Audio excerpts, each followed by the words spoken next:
We've wrapped up graduation season here in Southwest Florida. That takes up a real time commitment. For the most part, we've got large high school classes here, 400, 500 students. It's even larger for a college event like at FGCU.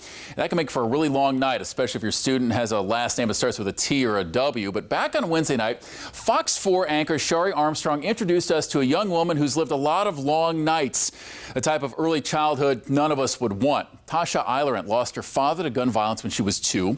Her mom died soon after from kidney failure. But even without her mom and dad, Tasha did have her grandma. But at age 12, she also discovered she had a learning disability and she'd have to work through it. She told Shari this led to teasing and bullying in school. And all of that led to her thinking about taking her own life.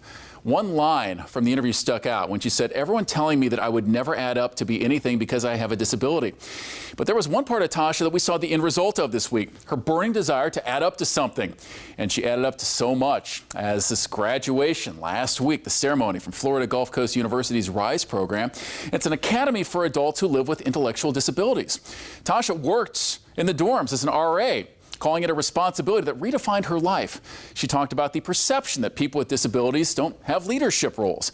Tasha pushed through, and now she wants to be the change for other young people on a similar path.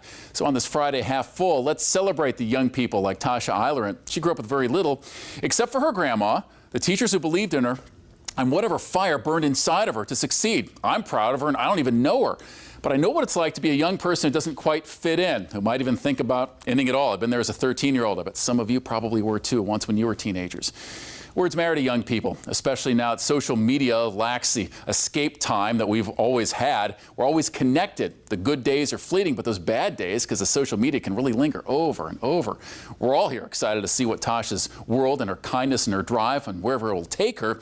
She's already done the hard work, carving out a trail for other people here in Southwest Florida to follow. If you've not seen Shari Armstrong's story, it's worth 3 minutes of your time. I promise you, fox4now.com.